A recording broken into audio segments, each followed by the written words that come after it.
submitted for your consideration. Man has always challenged nature, thinking that they can tame the elements. But what happens when nature changes the rules and fights back?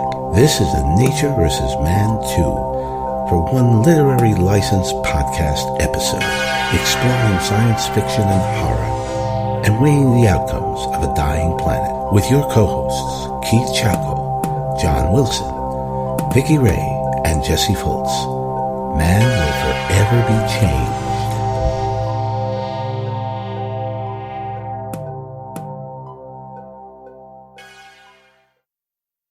Hello, welcome to the Literary License Podcast, and today we're covering The Children 1980 and The Children 2009, and this is part of our Nature versus Man episode. And before we get started, let's find out who's with us today.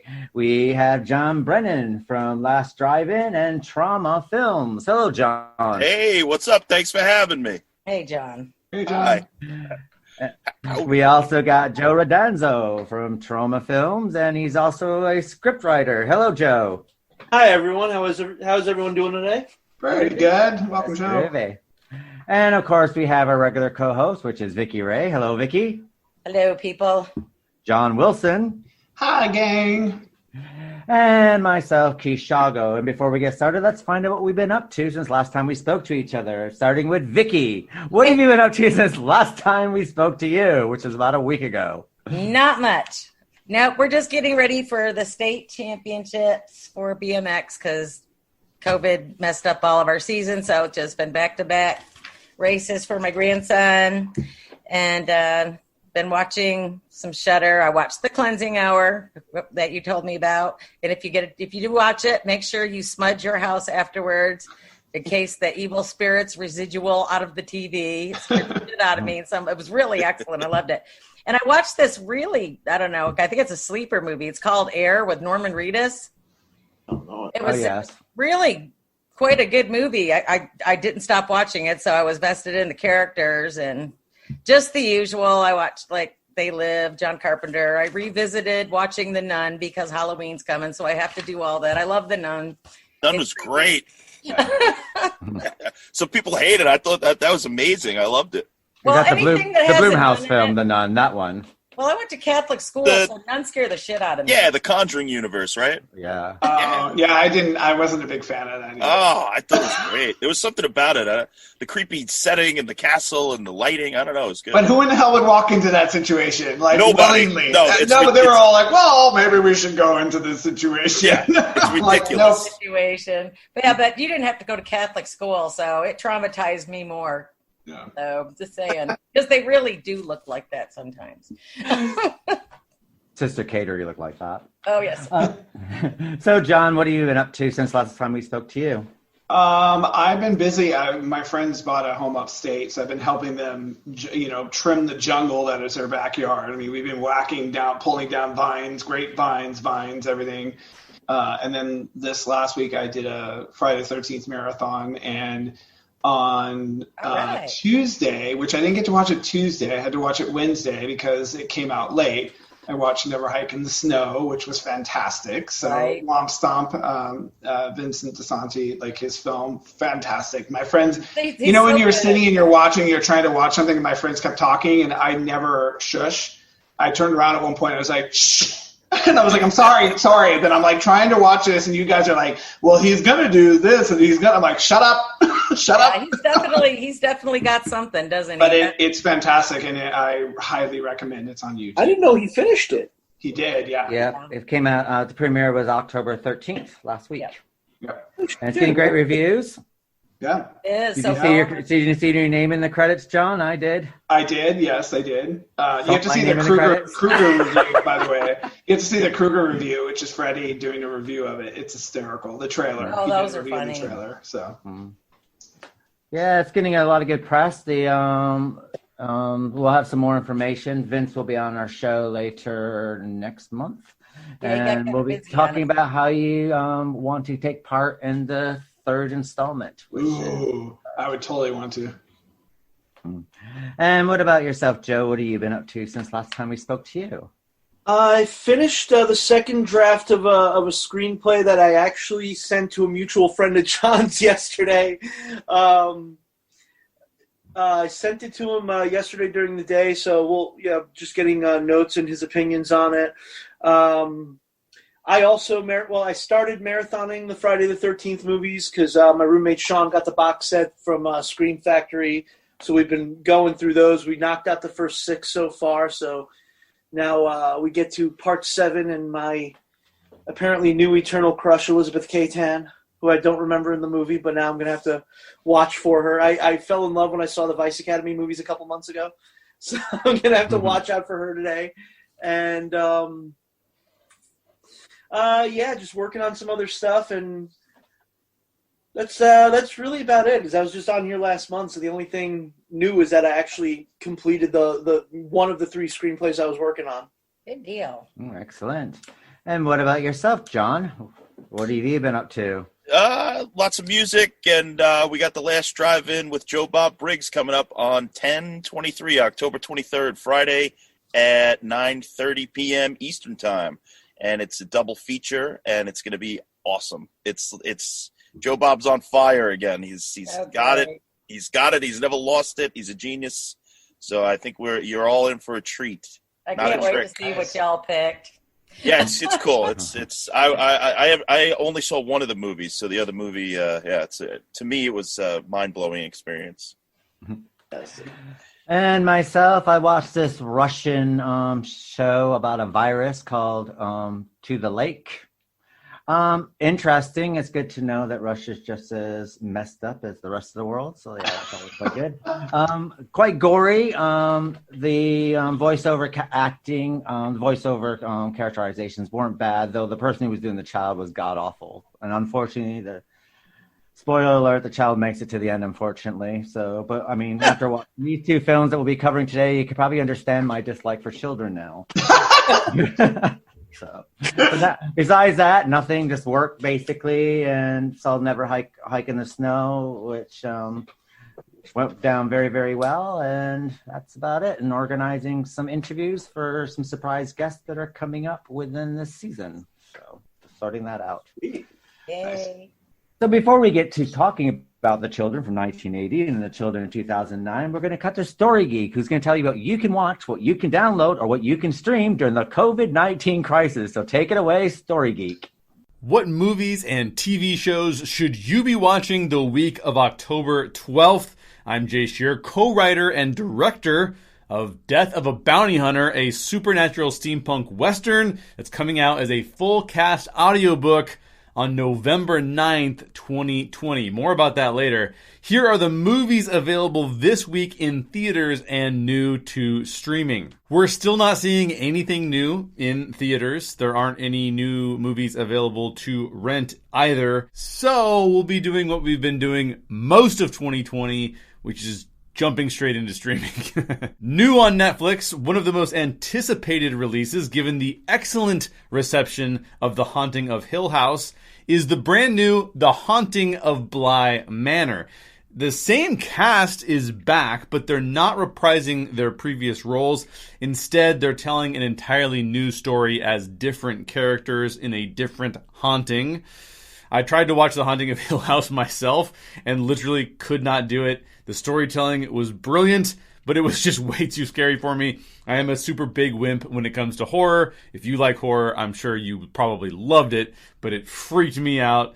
My wife is one of the people who loved it. She says that Bly Manor is not as scary and not quite as good as The Haunting of Hill House, but it is still worth a watch. Metacritic has The Haunting of Bly Manor at a 62. 2 more notable additions to Netflix. The first is The 40-Year-Old Virgin, a comedy starring Steve Carell, and Moneyball, which is a baseball movie with Brad Pitt. Metacritic has those at 80 and 87, respectively. A few updates from me, because I've been telling you about what I've been watching. I did finish season 6 of Schitt's Creek. Schitt's Creek is phenomenal. There have been so many shows that have not ended well, so many series that have not had good endings.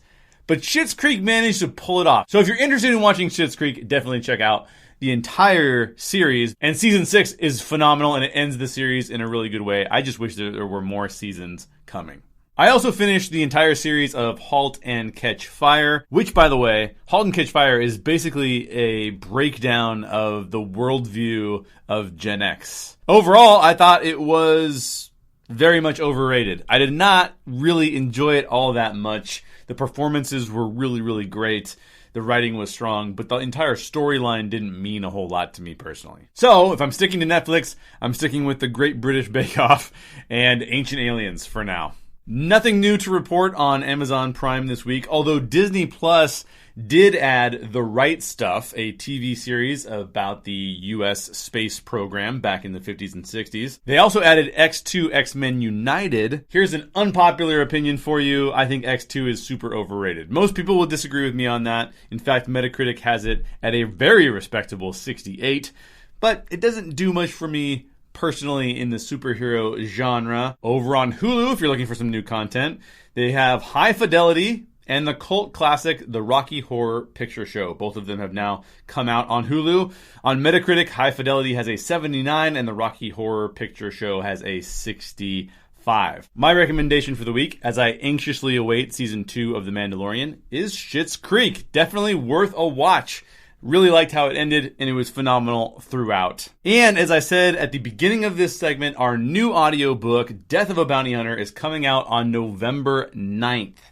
We're extremely excited about it and would love for you to hear it. deathofabountyhunter.com will be updated as of November 2nd with all the new content so that you can go out and see whether or not it's something that you would really enjoy. But please give it a listen and let us know what you think. We would love to hear your opinion. This has been Jay Shear, and I hope you have fun watching movies or TV shows wherever you can find them. Hello, welcome back to Literary Lessons Podcast, and we're discussing The Children from 1980. And we want to thank Story Geek for all those fantastic suggestions, and we'll be downloading, and streaming those while we're all going back into lockdown here in the UK. Yay! No. Yeah, we're going back into lockdown. I've got reservations again. better put a pin in that one for your reservations. Wait, the whole everywhere? It's not just like little sections. The whole place. Well, Manchester was supposed to be on the highest, and they've gone into revolt, so they're rioting at the moment. Oh my God! And then, meanwhile, I think because October 15th was yesterday, so now we got a no-deal Brexit. So yeah, we're out of the EU for good. That's it. Wow. So, well, they were able to slide that through while all this is going on. So, but anyway. Wow. Well, yeah, the UK is going into anarchy. Lovely. So, but don't worry, we can always turn our attentions to Meghan and Prince Harry because that's important. Yes.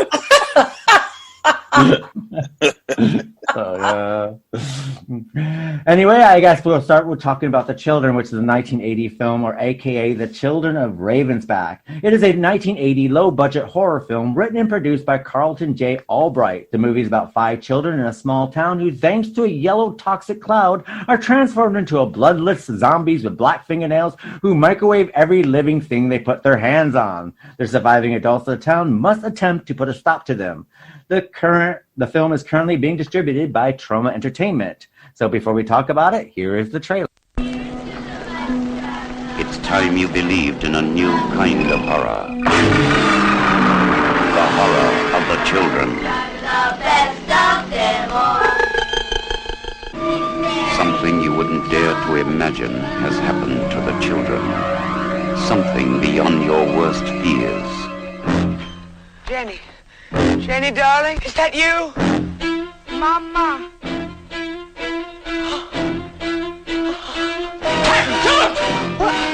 Tommy! Something evil is happening, and it's happening inside the children.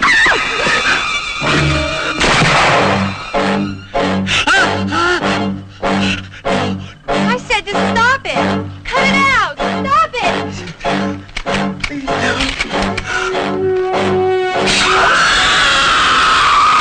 Damn it, the phone's dead. Have you both gone mad? He was shooting the children. The children will take you one step beyond horror to sheer terror.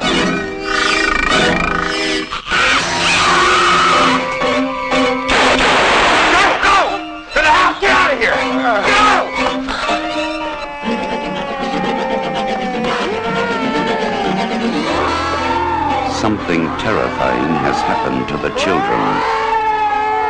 Pray you never meet them. Hello, welcome back, and we're discussing The Children from 1980, starting with John Brennan. What are your thoughts of The Children from 1980? I have a lot of thoughts. I feel like you guys have similar thoughts. Something about movies about children just never really hits me. I could punt kick a kid across the room, so it's really not scary to me. I mean, plus kids are stupid. They think that the moon is cheese and shit, so you can fool a kid. So there's even if they're a demon, I don't care. That doesn't make them smarter. So there's like a lot of ways in this movie where I did like the fact that hugs were dangerous. Mm-hmm. That was cool. That to me is that like a hug was like the way that they would kill everybody. So insidious. Yeah, and then I also had a lot of feel like this is the first time that a movie called The Children made me kind of horny. But not for the explain that one, okay? You gotta take a step back from The Children for a second, get paused, and then you say that. Look, there was John, aka Michael Jackson. There were just so many like attractive women in this movie between the mothers. In the bikinis, then there was the topless pot smoking mom with the bodybuilder guy, and she was beautiful. The redheaded waitress was beautiful. All the women were really attractive in this movie, and I just was the poor waitress. I mean, she never got any. She was trying, you know. I don't even remember what even happens to her, but it's like the poor woman, her cleavage is hanging out, and she just kind of walks away with tears in her eyes. That's it. That's her whole plot. She was stood up by the sheriff, of the town. I love that. That's all that she does. She doesn't get killed. She just walks away. She didn't get her date. For me, the real villains of the story are the parents. They're just so horrible. Yes. Like, the parents are just train wrecks.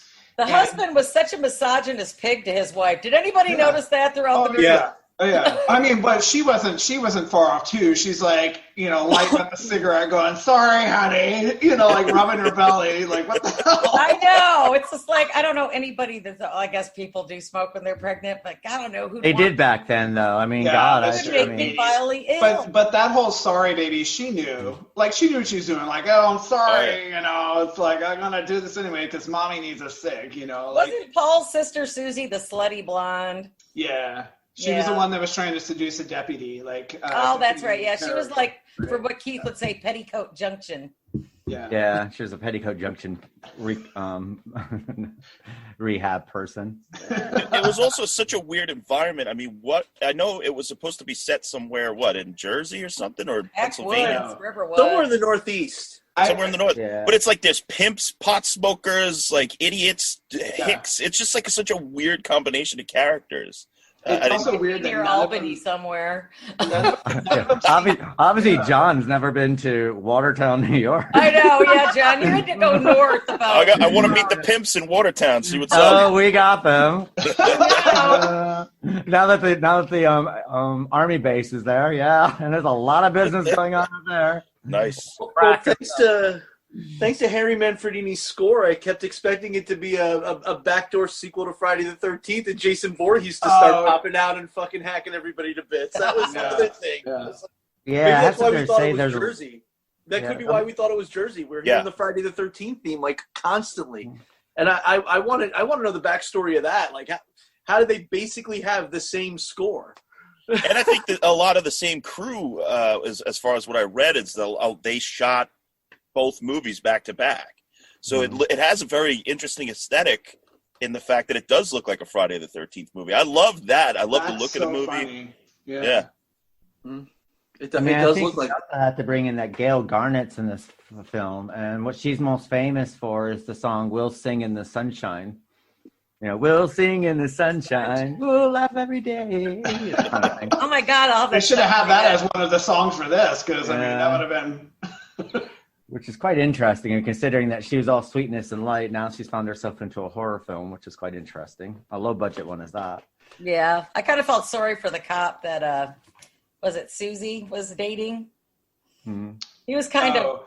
Are you talking about the He was just so... I don't know. He was just wanting to hang out and get some instead of doing his job, you know, and the boss is like, come on, man, you got to check this out. And then the bus just goes through a cloud. So you're not really, they don't really show what happens though. The cloud just turns them magically into zombies.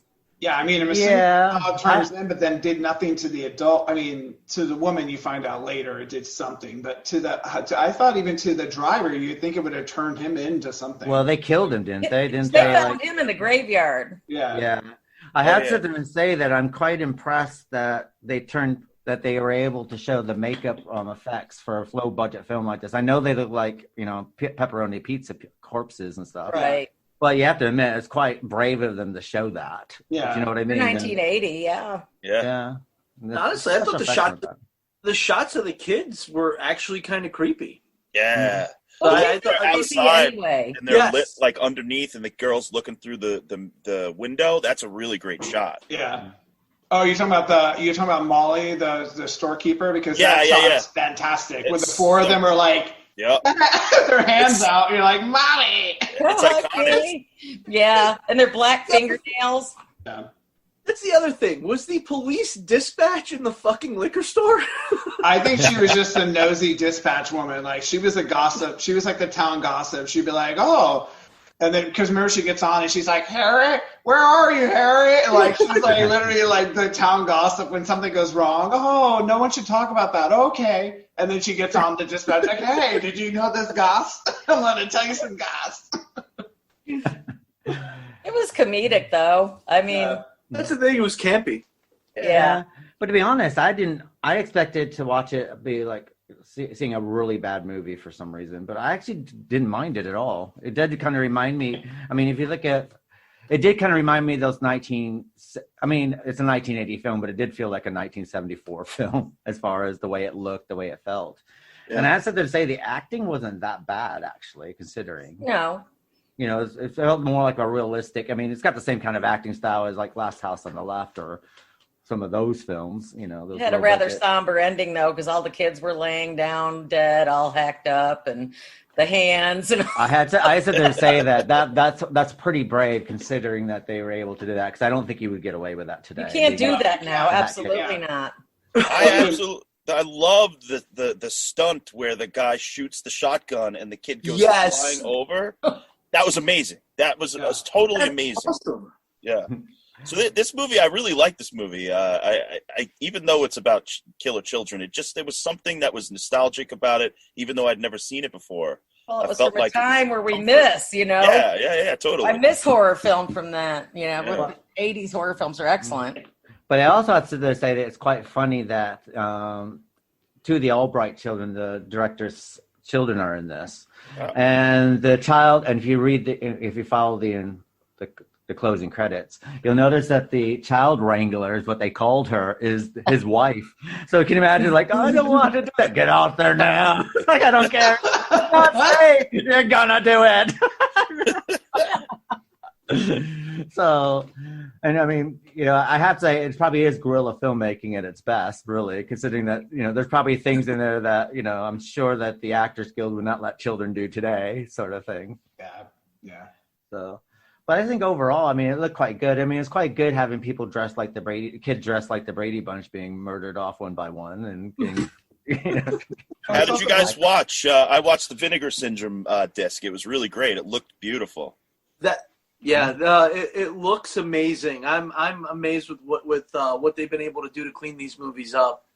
I haven't this one I was watching from the Troma DVD. I've seen Vinegar Syndrome's release of Frightmare and a couple of other Troma movies, but this they're really one doing God's work. They're cleaning up these old movies. It's so amazing. I hope they keep doing it forever. It's nice to see them come back, because there is a resurgence. It seems that people are starting to get interested in this again. Thank you. Well, Vinegar Syndrome cleaned up one of my favorite film franchises, Angel. Oh, yeah. Angel, yeah. High school student by day, hooker by night. I love it, and I have to say that the extras they put on it and the cleaning up process is fantastic. No, they work their asses off. Yeah, they really do. And they're not going after. Scream Factory or Shout Factory, depending on what they're promoting. I have to say they do a fantastic job as well, but I've noticed that they're starting to get pricier and pricier as they go on, sort of thing. Yeah, I looked up Tales from the Hood today, and it was the Scream Factory Blu-ray is like $35. I'm like, I love Tales from the Hood. Do I love it for $35 though? Do I love $35 of Tales from the Hood? The funeral home one's my favorite. I just love it. Well, I mean, good thing I always find with Blu-rays, if you wait a little while, then they do tend to drop a little bit, unless it's, like I wanted to get the Friday the 13th, the new one that you're watching currently, but I have the steel box, and I thought to myself, once I saw the extras, like, I do have, Castle Lake Memoirs, the Blu-ray of that, which is 4 hours of the makings of these films. So I thought, well, I probably can live without the special box set, because I know the booklet will probably just lose anyway. Let's face it. So, but I mean, I think overall, I think the children, I have to sit there and say I think it's a good little film. I really enjoyed it. Yeah. Like I said, I think the villains of the story are the parents and these eccentric characters, like the doctor, and I'm assuming they say it's like when I read the Wikipedia, it's her lesbian lover. Like I didn't get that, but then I was like, I guess. But then I missed that too. Are you kidding? That makes me even more horny. Yeah. So the woman that's sort of like mute and I'm assuming hopped up on opiates at the piano. Yeah, is like her lover, and that's Tommy is actually. I missed that whole thing. Yeah, I thought it was her daughter, but if it's her lover, so Tommy is her son, is her lover's son. Basically. Fuck yeah. And so that makes so much sense because she's such a bitch, but then she's just like, she walks out and she's like, Tommy, like she doesn't give a crap. Like the thing with most of these parents is like a bus pulls over and there's no children on it, and the sheriff finds it and he's just like, maybe he took him for a tour. What? I know, they're walking in the woods. Yeah. I mean, or somebody they're just kind of like picnic. nonchalant, like, hey, the children are missing, the bus driver's missing, but it's fine. It's totally fine. Like, they'll show up. Yeah, and so I think I love that element as they go to tell the parents, there's literally no worry, no care. They're just there's awful parents. They're all horrible people. Or is it just that the town is so small that they even know the driver? They're like, we trust him. Yeah, he's taking him for a picnic. It's like, what? I would think if your kids are missing, you'd be a little concerned. Like they're just like, whatever. It's really weird. Well, apparently there's only like 10 people in the town. So. Yeah, it was very small. I would like to see what the population of that town was. Everyone you saw in the movie. That's the population of the town. I know, exactly. Right? I would also just say, too, like, the deaths make sense. Like, the fact that they can kill them with a hug, it's every, like, the general store woman, oh, my God, I found the kids, children. And she just jumps into their arms like Harry. I found the children. Oh, my God, they're safe. He jumps into their arms. Like, they didn't even have to do anything. All they just hold their arms out. Like, here, I'll kill you. Here comes the yellow smoke and the black fingernails. Yeah. Yeah. Also, with the older people, it's how old is the sheriff? Because in the 80s movies, they could say that they're 30 years old, but they look like they're 60. You know what I mean? Yeah. So I just was wondering. I think like 60-ish, I'm assuming. Oh, he was 60? Because I think so. Wow, okay. He looks older. I mean, he looked older than the waitress that was hitting on him, who looked like she was maybe in her 40s, 30s, 40s. That's why I was wondering, because it's like, is it one of those cases where this guy's 28 years old? And he just happens to really look bad. Like his job is really bad. He's like, deputy sheriff though, he was a young dude. Yeah. Right. Yeah. But again, he could be 50. Like the 80s movies, you never know. The ages is all whacked out. Yeah. Although the worst I ever saw that with was the original My Bloody Valentine, and they were like, these kids, I'm like, they all look like they're 35. I know. Yeah. They all look like they were in their 30s. The best late 20s. It's like that's what you call grease casting. Look, they're all. Soccer Channing looks about 50. Well, I mean, Soccer Channing unfortunately suffers the Angela Lansbury syndrome, where Angela Lansbury in her first movie Gaslight, she looks 60. You know what I mean? Yeah. I mean, didn't she? I think she did like a movie called Blue Hawaii where she played Elvis Presley's mom, and Elvis Presley was actually older than Angela Lansbury in that movie. Oh my gosh! Oh. So, yeah. Poor Ange. Amazing. Well, that's the reason why she always looks the same age. She came out like Benjamin Button's at 60 out of the womb and just stayed looking that way until time caught up with her. Yeah, reverse. What do you all think about John and Kathy's blessed event where she's having that baby? I kind of predicted, because at first I thought, well, nothing happened to her because she was the first car into the cloud, right? So then she kind of comes out of it and like nothing. And I was waiting for the kid to touch her. I forget what his name was, for him to grab her, and it didn't happen. I thought, well, I wonder if she's immune. Like, because at one point I was like, oh, this will test the theory. If the kid grabs her and nothing happens, and something's with her, right? And then it gets to the end. I was like, this isn't over. And then you see the dad just kind of like, oh, you know.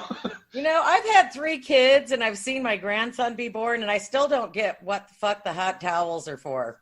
Yeah, that's like a movie cliche. Like, I think it's towels. a sanitation. It's like no hot towels in any birth I've attended, okay? Yeah. Well, that's because you haven't done it in a hospital. That's the difference. Yeah. So, but you have to the hot waters for to keep things sanitary and bacteria free. Yeah. So, I don't think it would have helped this situation. The bed sheets were clean at the end. I mean, what the hell? It's like. I mean, she looked also fine. Like, she was like, "Oh, that was easy," you know. Like, she had a Jewish birth. Where basically it's like they go into labor, they knock them out, they wake up and the hairdresser's there. It's like, where's my child? And I love that scene, by the way, because it's like a montage of all these hacked up children. They're all laying around. They're screaming, oh, and then you see like an arm and a leg and a hacked up child. You're like, wow, this is powerful. Not to mention he kills his own kid. Yeah. I mean, I have to give kudos to the movie for not trying to explain what's going on, because I think they could have gone down Stephen King territory, because Stephen King's the kind of person that he's very, very good. Like, you get involved in his stories, and when he tries to describe it, you're like going, what? sort of thing. Yeah. So I thought that was quite clever to leave that part of it out, let the audience come up with their own conclusions instead of having like a huge monologue about what is going on or bringing in the coroner or what they normally do in these kind of films. Yeah. And I thought, I have to say, I think the ending was quite well done. I like kind of those downer endings. Yeah, it was a downer. Definitely a downer. Oh yeah. Well, I mean, there's also the sheriff turning on the TV and finding out that apparently this is happening elsewhere too. So I forgot about that. Yeah, I didn't quite figure out how that would be happening elsewhere, because it was the one nuclear reactor, wasn't it? In that area. Well, but I mean, it could say that the clouds were. I mean, the clouds shifted or moved around, because it blew away. Because once it was there, it was gone, so it blew away. So it could have went somewhere else. Yeah, maybe it's local news that he's listening to, not national news. It would be local, but still, it's I didn't see how it would have spread. I guess the wind could have blown it, up north or further south, but it just felt a little strange to me. But I mean, this is a first time viewing for me, and I thought when she was giving birth at the end, I was like, so is the moral of the story? Yeah, you could always have more kids. Because they're like so happy that they have a child, not realizing, oh yeah, I forgot we picked up our child. Another kid died too. It's like late. He has black fingernails. Yeah. Well, that's why if you see a bunch of children goths running around, you need to run and not take a hug. Yeah. I don't know anymore. I also like that they kept to their logic where they cut off both hands, the kids would die, but then the one kid got the one hand cut off, and that came back as a surprise later. I kind of like that was a logic that they stuck to. Mm-hmm. Yeah. Even though it doesn't make any sense, really. They had to use their hands. So the hands were what was evil? That's what I was thinking. Well, they had to hug. It was always an embrace kind of a situation. Right. And then you saw the yellow smoke start, and then all these people would microwave in their arms. So it had to have some. I imagine if they were that toxic, I imagine any body part would do. That's what I thought. But they're children, so what's more natural than hugging a child? No, but I feel like at one scene, one of them pushes the kid away without. So he touches one of the kids and pushes him away, but it's not. It's like the kid was still doing this, right? So he touched a child, but it didn't. His hands didn't go, radiate. So basically, in this universe, is that if you want children, all you have to do is make sure you amputate their arms, and you can have armless children. the safety, all these kids with nubs for for arms, What are you gonna name your child? Venus de Milo. Venus de Milo. Nike. It's so bad. Wasn't the Orlando Sentinel said the actors were the ugliest bunch of folks we've seen assembled on any screen at any one time. 100% untrue. I will disagree with that. The women were beautiful. Yeah. If you want to see an ugly cast, watch At the Lake, that Russian TV series that's currently on Netflix. I've never seen so many ugly people outside of Freaks gathered in one show before. No, I'd have to say The Golden Glove was the ugliest, dirtiest movie I've ever seen. Mm-hmm. I've never seen a movie where I'd actually wanted to shower directly after. Ooh. That is the movie. I'm telling you, watch it. You'll just feel dirty.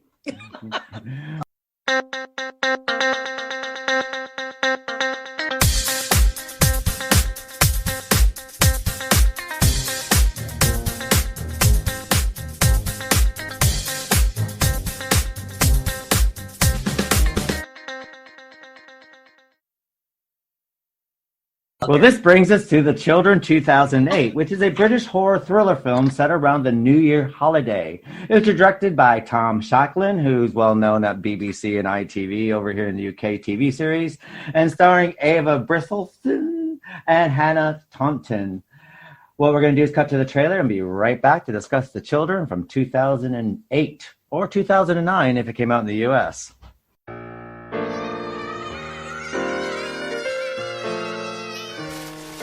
This is heaven.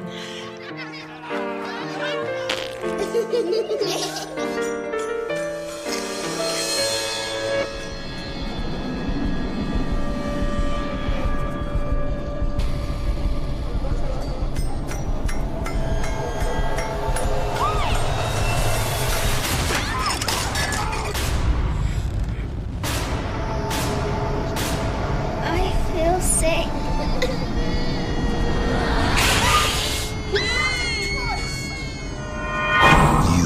Brought them into this world.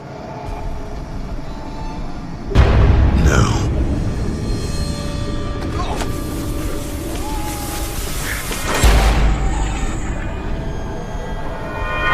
they will take you out. I think they're really sick. Oh my God, I love you both so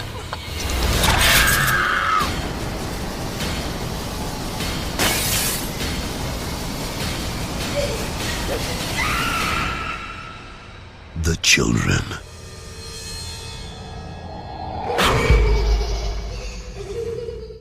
Hello, welcome back to Literary License Podcast, and we're discussing The Children 2008. So, Joe, what are your thoughts of The Children from 2008/2009?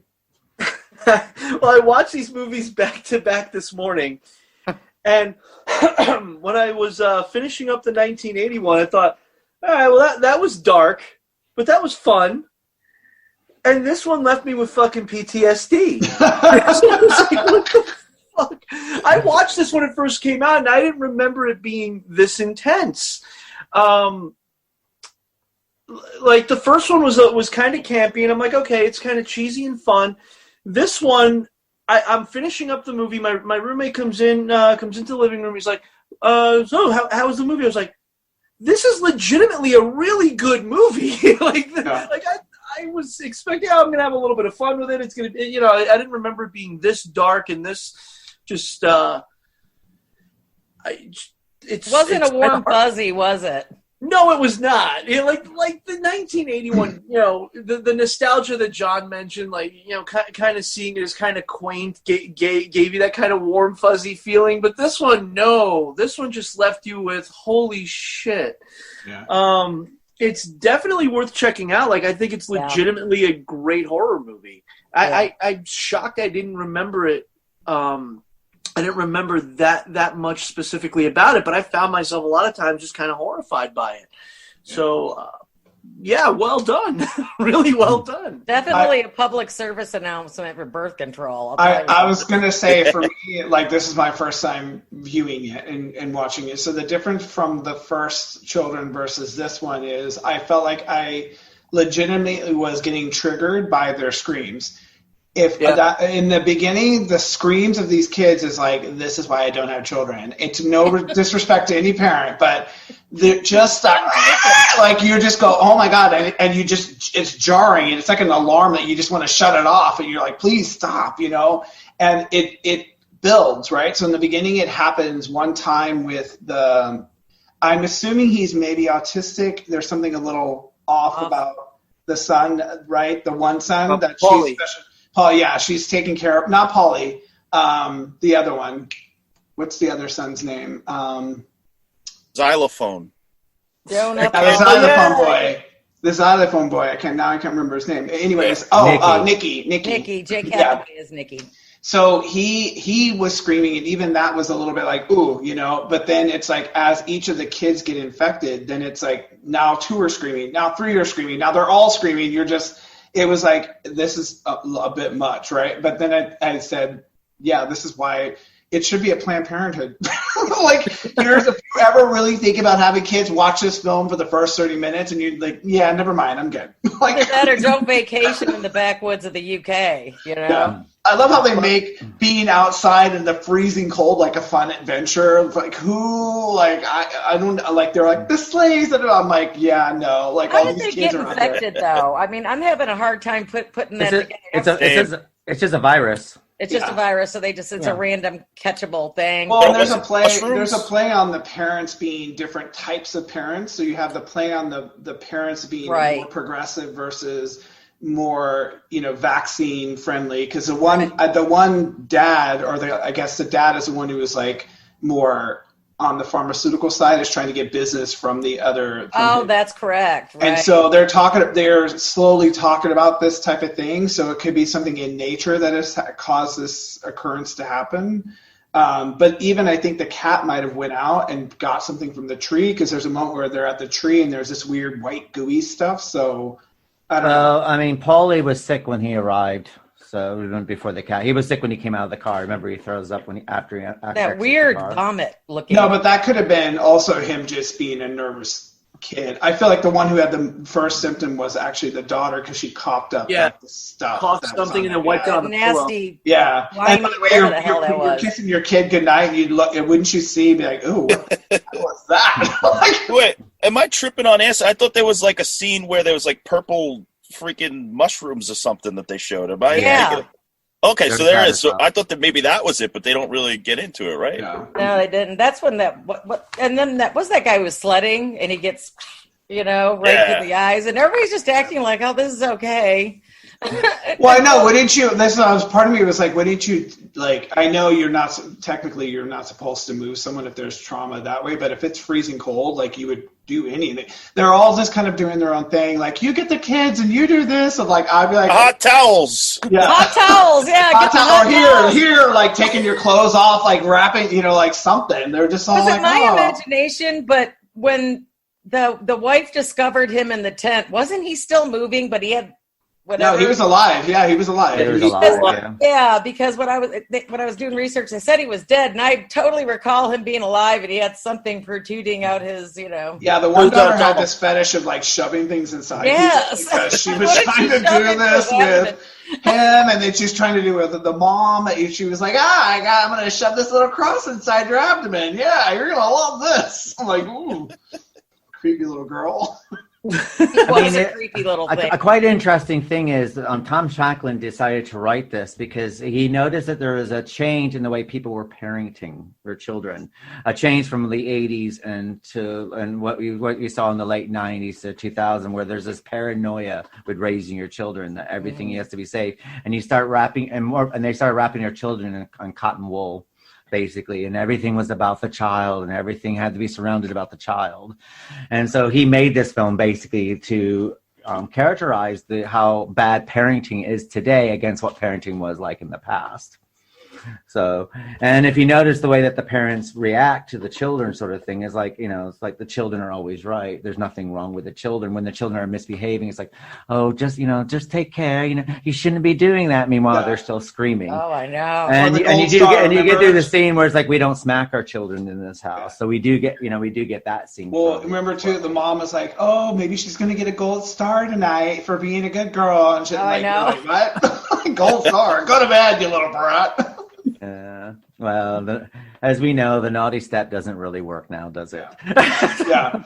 And I also, by the way, caught on really quickly that the uncle was trying to like get with the daughter, which wasn't. It was like that was a little weird to me because I was like, I'm assuming this is just a relationship. It's like both sisters remarried, so they have a child from somebody else because it was like, I'm not really your uncle. And I was like, so was that like a that's nod right to, like, oh yeah, hey, we could still like, you know, if you want to, old like, bastard. Yeah. Plus, how old was she? She's like under 18, 15. Right? And they're giving her whiskey. She probably was like 16 or 17. Yeah, she was She's young. old enough to have a tattoo. Yes. Oh yeah, so she was probably like 16 then. Yeah, but the age of consent in this country is 15. So. Oh, all right. So that's why, like if you look at Jeffrey Epstein's situation with the woman and Prince Andrew, the question is, if Prince Andrew slept with her in the UK, he didn't break any law. If he slept with her in the States, he broke the law. Depends on which part of the islands he was in. Was he in the American Virgin Islands? Was he in the British Virgin Islands? And drinking is 18 or no? Drinking 16. Yeah, so she. Whoa. And yeah, they're she funky must have been 15 or 16 because when the daughter goes, Mom, you know, she's drinking, and then she just kind of gives her a look like, you know, and so she shouldn't be drinking. So maybe she is 15, 16 then. Right. Strange. I mean, well, if you notice, the uncle hands her scotch, doesn't he, as well? Yeah. Yeah, I thought that. I keep forgetting this was a British film. I thought that was a little freaky. Well, I mean, there's a lot of difference here as far as that sort of thing. Voting age here is 18, like the States, but drinking ages are slightly larger. You can drink if you're with your parents. You can How drink old can you rent a car? What's that? Because I never understood why 25 is that's a thing. 25 here in the States to rent a car. What's that all about? Renting a car here is 18. If you have to have a full driver's license, but the thing is, you have a learner's permit from 16 to 18, where you can't drive in a car alone from 16 to 18. That's same here. Yeah. So you can't be driving to school or anything. I had my driver's license when I was 16. I had my driver's license when I was 16. But yeah, I think that I mean, what's quite interesting is, I guess probably the reason why this film is probably more effective today is the whole virus situation, considering what we found ourselves currently in, sort of thing. There's also something I think I just thought about this today too, telepathic about these kids, because especially towards the end when there's a realization that it's not just happening there, and there's a bunch of other kids. Where'd all those other kids come from? But I think it's almost like there's a telepathic link, because there would be times when they would look at each other and they would just give each other this signal that we couldn't hear. It was just they would know. Knew. Yeah, they knew how to respond. And like when the kids were up on the hill and they shoved the dad down, and then the other kid comes with the cart and he shoves the cart in front. Like that was like they were talking or communicating with each other. Which I thought was interesting too. Does anyone here actually like kids? I used to, but not like now. I mean, when I was younger, I wanted kids, and then as I got older, I was like, no, because of I think it's just with age, it's screaming, it's triggering for me. So I'll be in a restaurant, and the moment I hear a kid scream, I'm like, ooh, like, will you shut that thing up? I'm like, it's like an alarm. I'm like, shut it up. I'm like, why is it screaming like that? It's like, you know, like, oh God, you know. Yeah. I mean, I love my nephew and I love Shanta's kids. Would I have kids of my own? Fuck no. I like being able to go, oh, they're fun and playful. Oh, he's starting to be a brat. Here you go. This is yours. All my nephews are older, so my youngest niece is 14, but like all the rest of them are older. So I said, yeah, you were little assholes when you were babies. Trust me, when you were kids, you were little. They're all adults and they're out of the house. Yeah. You were cute enough to get away with it back then. Now you're 14, 15. You ain't cute enough to get away with it anymore. I used to beat the hell out of my kids. I didn't have no problem with it. By the way, I'm the godfather of like 13, soon to be 14 in a couple of weeks. So I babysit them. But I have a problem with me with kids. I just find the best thing to do is talk to them like they're idiots, and it works out really well. It's like if they're jumping up and down the bed, I just look at them going, "Excuse me, but why are you doing that? Do you realize how stupid you look? Do you think anyone would want to do your in that way?" or they act, or something happens, they act like really upset. I go, you do know that if worse comes to worse and your parents lose their job, we're going to have to like amputate your foot and make you beg for money to help support the family. I talk to them. Oh my God. But they love it. They love it. And the thing is, I never have a problem with it because I talk to them that way. I'm just like, really? That sort of thing. Where their parents are like, how do you do that? Meanwhile, they're like chasing them and go, oh, calm it down, da da da da da. And I think, it's the way you have to approach it. It's also attention, right? When you give a child attention, like works with adults too. Yeah, well, no, but I'll never forget, like, when my way different parenting rearing, one of my brothers, when one of their kids fell, it's like, don't look at him. I'm like, what? Don't look at him. Let him, like, if he falls. Don't acknowledge it. Don't acknowledge. Because eye contact. They're like, oh my God, I'm in pain. As soon as you say, are you okay, then it's over. You've already fucked He just is like, he just give like a subtle look over and be like, oh, he's not crying. Yeah, it's fine. Like, are you sure about that? Like, and then he would later be like, oh, let's look, whatever. But he's like, yeah, if you do that, he's going to start wailing. And we've learned not to just let him. When children wail, just do what I do. Just imitate them. Just start back at them. And they just like look at you like, don't know what to do. There's a guy who actually a viral video with his daughters, and he does that where the two girls are crying, sobbing. He's like, oh, wait. No, now it's my turn. Okay, your turn. And then they eventually just calm themselves down. They're like, oh God, I look like an idiot right now. My dad's doing this, and so I look like this. They're smart, Yeah. I'm like that when my patients start crying. They'll start crying and go, excuse me, but can you like leave the room, and then when you pull yourself back together, come back to the clinic? It's like, what? They tend to like just snap 360. Oh, I'm fine now. It's like, okay. Can we talk about, by the way, the Cassie, that girl, like, she's me. Like, if that was, I'm sorry, it might be my nephew, it might be my brother. She was like, I'll take him out for you. Like, they're all like, don't let her, then she's going to kill, like, she's gotten by the neck, and she's like, I know, but then the mother, of course, it's a mother's instinct to protect her children, but at this point, this really isn't her child, and it's just like, oh my God, lady, let your daughter take him out for the low price. And then the one that just sits there while the other two, I get because she just killed her son, but, like, I get that, like, there is that trauma, but these two kids are going to hurt you. Like, she just gives up. She's like, oh, whatever, go ahead and kill me. And they thank God that the raging Cassie bursts through the door and shoves the kid's head through the when she gets locked in that bedroom, and she knows her mother, is in trouble because her mother's got like a compound fracture in her leg at this point.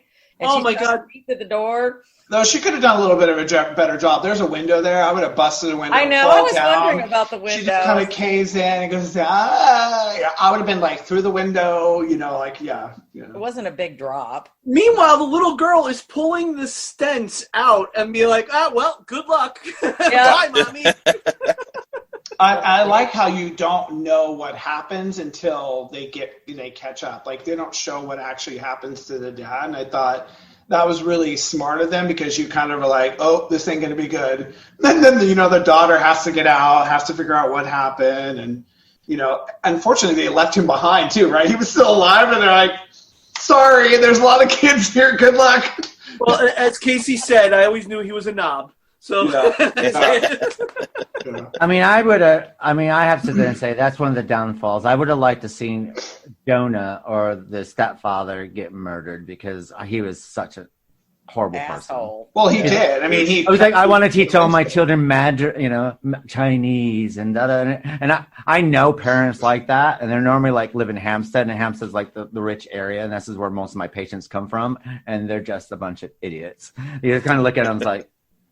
And I don't know. There's something so pretentious about it. You just kind of want to slap them. And they don't listen to this podcast. I don't care. I mean, they know. My patients know how I feel about them. Now they don't. My patients know how I feel about them. I'm very honest with them. Screw these people who don't like progressive parenting. And you just know that those kids, they're being treated that way. You're just going to grow up and have like a liberal arts degree, like a degree that they can't do anything with. So it's kind of like, yay. Get weaving. Precisely.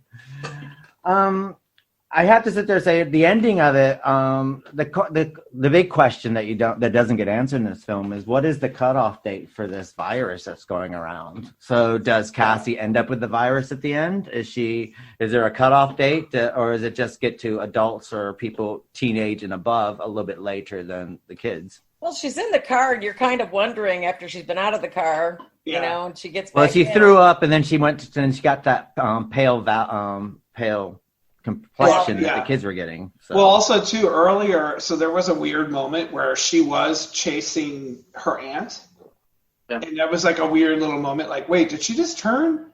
Because she chased the aunt, and the aunt shut the door and closed her out, and there was like a weird moment there. But then it's like, like you said, is it because she's older?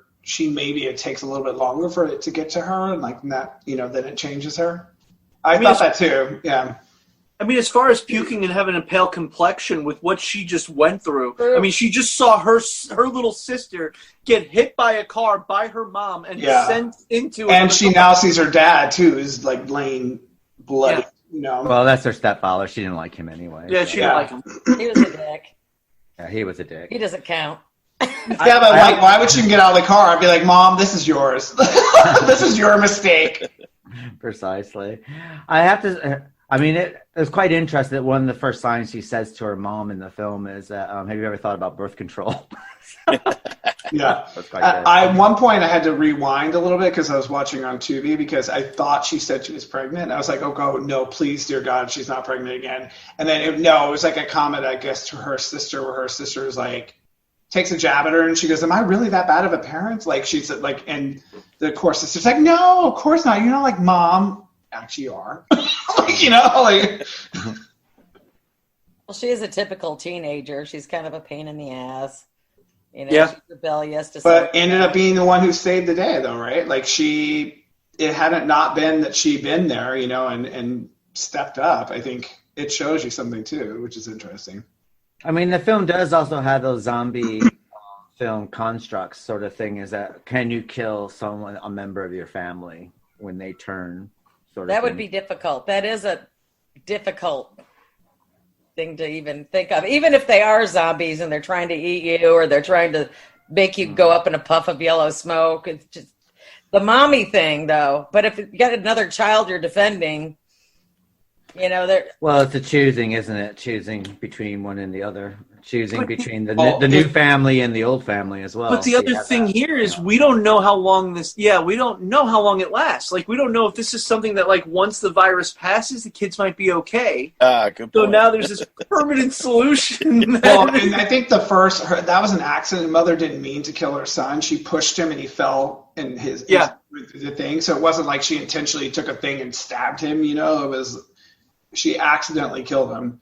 To be honest, I think if Paulie was my son, I probably would have drowned him in the bath before he even got sick.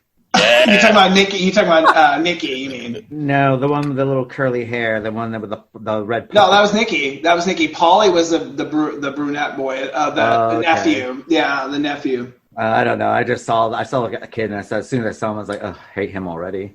Oh yeah. So. I hate all the children. What you hated more too is that the mother, kept coddling him, and I think the dad wanted to step in at times, and she'd be like, no, and then when he does, like, beat the kid later for doing, I forget what he did. He threw something at the uncle, and then it was the first time with the sled where it hits.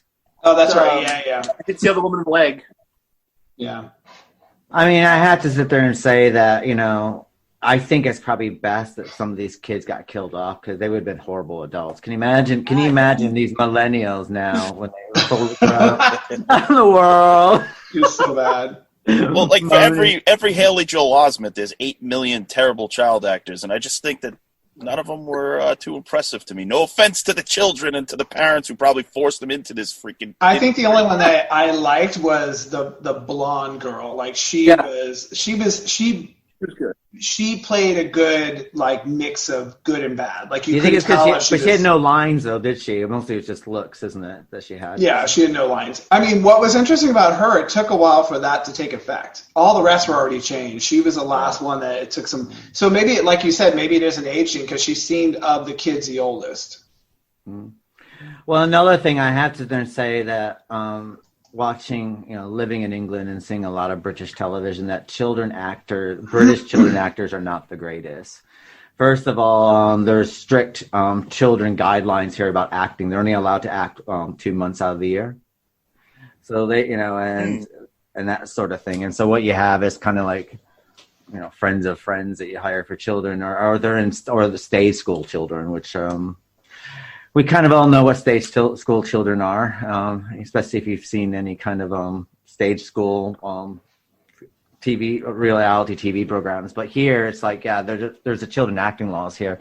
The same thing, like if something happens and say that you have Les Miserables playing here on loop. So you have Gavroche, for instance. So basically Gavroche for 1 year, you have 15 of them for the year. Sort of thing. And they do 1 month, and then you get the next lot in, and then the next lot in, and the next lot in, and there's got to be 3 of them. So next lot in sort of thing. And that's the way they work. And they can't work for another year once they come out there. That's interesting. I didn't know that. Wow. Well, same thing like when you see shows like Billy Elliot, the musical Billy Elliot, for instance, and they have, Billy Elliot is like the main part of the show. So you have 5 Billy Elliots for a 2-month span, and then you have to keep replacing them. So wow, so even for like British TV shows, the kids on the show can only be there for 2 months. That's amazing. Normally, what would happen if it's a soap opera? They would go upstairs at the age of 5 and then come back down at the age of 16. Yeah. Well, by the way, that's U.S. soap operas too. Yeah. It's like they're 5 and all of a sudden now they're 30. And you're like, what? There's an age gap here. What's going on? They get married, have kids. Is that little Bobby? Why is he now? Grow them up fast. Yeah. Yeah. I mean, so there's I think that's probably the reason why, like, when you see a lot of British programming or British films and they do happen to have children in it, that's why I think American children are better actors for a simple fact, because they seem to be more honed into it and like kind of more involved in the industry. Their parents exploit them more. Well, oh yeah. Isn't it? I mean, let's face it. I mean, how This, many? Ashley Barrymore's mom. She made a lot of money off through before she. I was recently staying at a hotel, and unbeknownst to us, the whole hotel was filled with like these little beauty queen pageant girls. Oh, it was the whole hotel, and one night I started hearing crying, like screaming. At first I thought it was just a kid playing or something, and then it started to sound a little more sinister, and I went out into the hall and I started taping, and it was a mother who was weeping only because I could think that her daughter lost. And it's on my Instagram. It's going like weeping, like crying. So these parents are psychotic when they push their children into these things. There's also just something so weird about kid pageants, because it's just like they're creating like little life-size dolls, like, basically, right? And you're like, it's just creepy. It was so creepy. The kids looked like they were all dolled up in like makeup that even would make a 40-year-old ashamed to be wearing. Like, it was crazy looking. It was so. You ever see Bad Grandpa, by the way, which is fantastic? There's a scene where he dresses a kid up like a girl and they do the whole pageant, but he does my cherry pie. She's cherry pie, and starts stripping as a kid, and all the mothers are like, and they're covering their kids' eyes. It's amazing. It's so good. Amazing. The Jackass guys, it's those guys. Yeah, if you look at the Richards family, for instance, Kim Richards and Kyle Richards, Real Housewives now, is what they're probably going to be known for. But if you listen to that, when they talk about themselves, their mom wanted to be an actress and it didn't happen for them, and so basically she shoved her 3 kids into live vicariously through them. Fortunately, Kathy Richards married the Hilton, of course, and begat Paris. So on and so forth. But basically, and then you look at them now and it's like, their relationships and, and everything that come along with it. So it comes at a price, especially when your kid is the breadwinner for the family. Yeah. So, I mean, look at, the McCulkey family, Yeah, Macaulay Culkin's family. I mean, it's like once, Macaulay grew out of his shortness, all of a sudden we get Kieran thrown onto the scene. Yeah. And then the other one. Your brother was in a film. Now you're going to be in it too. Well, the Phoenixes did it as well with River, doesn't it? There was River, and then there's Joaquin, and then there was Summer that came out all of a sudden. It's like, okay. And even it's like, oh, your brother's dead. Okay, you guys got to be working more now. saying the breadwinner's gone. You know what kid actor I really liked was in Near Dark. Remember that guy? He looked like he was like 90, but he was a child. Miller. So it's something Miller. And you know that he's the son of the guy from The Exorcist, the priest, but he's also Jason Patrick's half brother. Yeah. Is that wild? So wild. Dude. I mean, everything he's in was good, though. I mean, he was in River's Edge as well. He's fantastic in River's Edge. Teen Witch, he was in. Oh, yeah. I love Teen Witch. That movie was so good. Hell yeah. But it did have that one scene that white people should never rap. Yeah, in Teen Witch. Oh. Well, by the way, there's this behind the scenes of that actress talking about as now an adult. And she goes, it was the most embarrassing scene because we had to do this and I had no clue what the hell I was doing. And I'm over there doing this. And she said, she was like, it was like a lot of it was improv, like her having to get out there and do that, which is hysterical. Let's start a campaign to cancel Teen Witch. Let's do it. Tag, cancel Teen Witch. It's over for you. That girl used to work quite frequently there for a little while. I think the last thing I saw her was she was slightly grown and she was in The Stand, wasn't she? Yeah. The miniseries.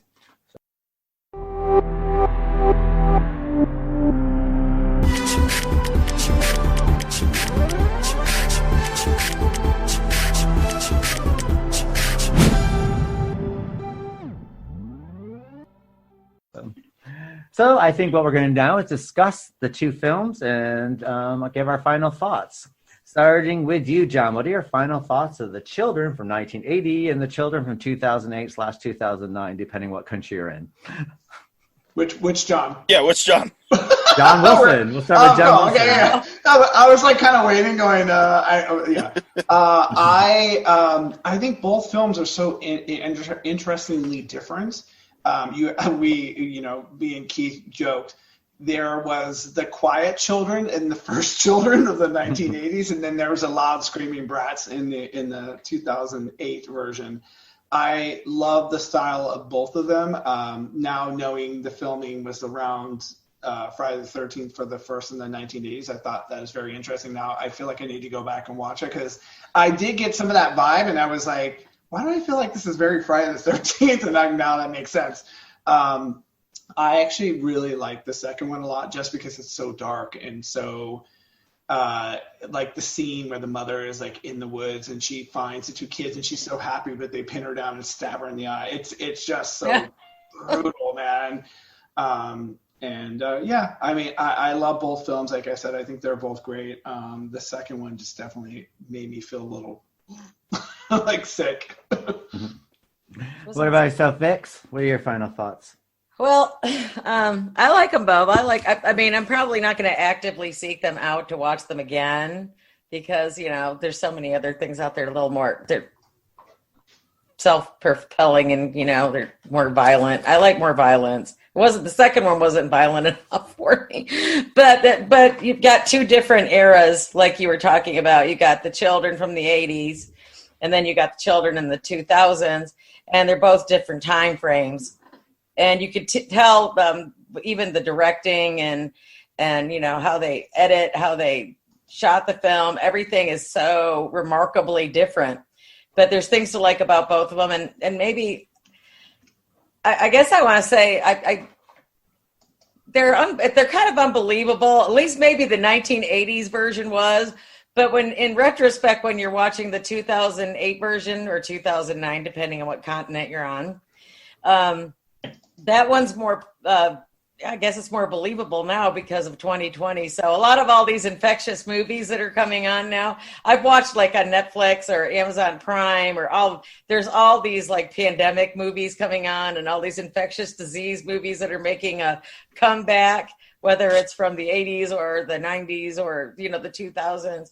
But I would recommend them to anybody that wants to watch them because I think they have to be seen. I think, like John, I think it was a little unsettling because the kids were not so huggy feeling. And I guess they were killing you by hugging you in the 1980 version.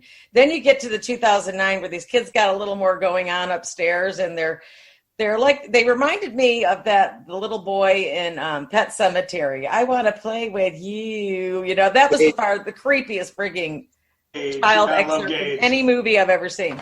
But that's what they reminded me of. But they're definitely two different films in two different eras. I enjoyed them both, but I don't know if I'd probably watch them unless they were on like Channel 3 or something during a rainy Sunday. Well, we know what Vicky's getting for Christmas. And what about you? And what about you, John Brennan? What are your final thoughts of these two films? Of the two, I like The Children, 1980, better. There's just something about, not just because I work for them, but the Troma logo at the beginning is like as important to me. That was really cool. I didn't notice that before. And then you see the Troma logo, and we all know you like it because you like the women. Oh yeah. If you really want to get turned on, The Children, 1980. That's my suggestion. Yeah, John wants some of that 1980 Bush. Yeah. I'm all for it. No Brazilians there. Not the 80s. Even with that bodybuilder in the background with his little bikini. Hey, he can watch. I don't care. Oh, there's something for me to do. Yay! No shame. He can do what he's got to do. There was no landscaping back in the 80s. No landscaping. A lot of camel toe was on show. What about yourself, Joe? What are your final thoughts? As far as which one I think is actually the better movie, I think the 2008 version is the better movie overall. As far as which one I feel like I could rewatch, it's the 1980 one, because that's something I can throw on with a bunch of friends, and if having a party or something. Yeah, throw it on, whatever. It's a fun little goofy movie. The 2008 one is a little too heavy for that kind of thing. So rewatchability 80, better overall movie 2008. 2008's just like just disturbing. Depends on which substance you're abusing. Very true. Yeah. I mean, my final thoughts. I thought it was quite interesting to see the two different ways of parenting, which was quite interesting. The 1980 that's a great point. 2000. Not at all, and too much. Yeah. And I thought it was quite a good, nice contrast, considering that I kind of grew up in the time of the 1980s. That was my teenage years, and how parents are a bit freer, and and if you and they kind of let you do what you wanted to do. Then you have these overprotective parents of today. So I thought that seeing these two films together, it was quite a nice contrast. Yeah, I have to sit there and say, that this made me very pro-abortion. So I'm most of the film. Pro-birth control for sure. And if for all those people out there, vasectomies and hysterectomies might be on call after seeing these both films. You might never want to have your own. But I mean, overall, I think they're both very good films. I like them in, I think as you both, everyone here stated that I quite like the first one for its campiness, but I like the nostalgic feel of the film, and I quite like that nostalgic feel because it does. A lot of it did remind me of like where I grew up in like Sackett's Harbor, New York. I had that kind of back roads. I grew up on a farm in New York, and the yellow school bus and the way everything kind of and everyone knowing each other. You rode the short bus, didn't you? And ARC. But I mean, like the town I grew up was kind of like this. I mean, basically the teachers that taught my parents taught me, and then they taught my nieces and nephews. So it's kind of one of those towns. Yeah. Sort of thing. So I like it from that way. And in 2009, I quite like the whole idea, the virus and the children. And I think, and I think that for the time period this came out, I think they were able to get a lot away. Where in a British film, I think they were able to get away with some of the violence toward the children, where I don't think you would get in an American film. So yeah, we've gotten pretty locked down on that one. But I think as far as like a double feature, I think they work very well together. They do. Yeah, I agree. Yeah. I agree. The interesting thing to me is how the parents in the 1980 version were a lot more accepting of, well, they turned, we got to kill them. Yeah. Oh, well, go out into the barn, hack them out. Got their hands off. Yeah. Well, we've all seen that Michael Jackson miniseries when Michael did something wrong and you go, Michael, bring me the switch. That's the time period we're in. If you did something bad, I mean, your parents like go off and get out the slipper and away they went. Oh. Well, they did give you a warning. They always called you by your full name. Oh yeah. First, middle, and last name. You get the full first, middle, and last. Yeah, like all together. You're like, oh God, what did I do now? I never even heard of CPS till I moved to Texas. I mean, gosh, my parents used to wail on me.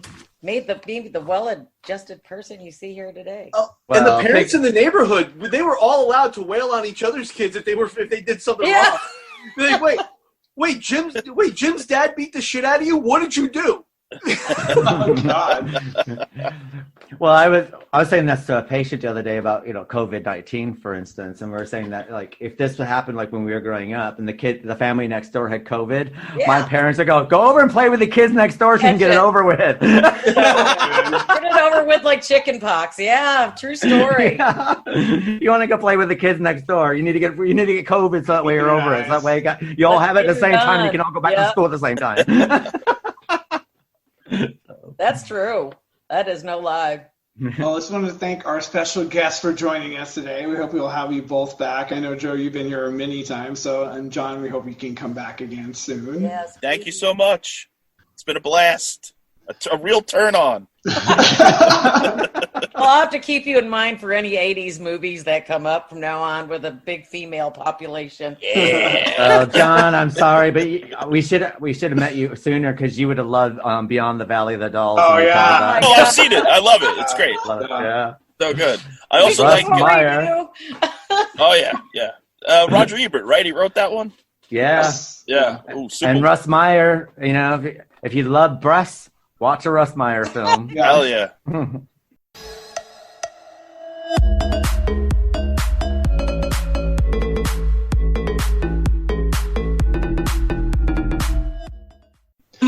There is nothing more powerful than the love of a child, except when they have a nuclear temper tantrum. Then we should either all grab a bat or run for the hills. We might not have the best advice on parenting, we will leave that to Dr. Spock, but we do have some quality content to keep your little monsters subdued. Head on over to our website at llpodcast.com to check out all of our social and podcast platforms, listen to all of our past episodes, become a patron, and sign up for our monthly newsletter to read our reviews of books to screen and everything in between. For our next episode, the team continue their bloody good reviews of the Dark Shadow series. Once again, we'd like to thank you for downloading, liking, and sharing the Literary License Podcast. Stay safe out there, folks. Bye. Bye, y'all.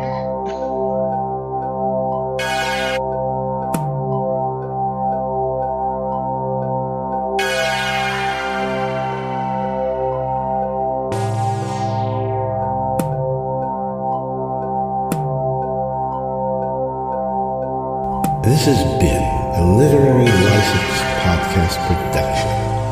Until next time, and do not forget to comment or share. We would so admirably appreciate your support.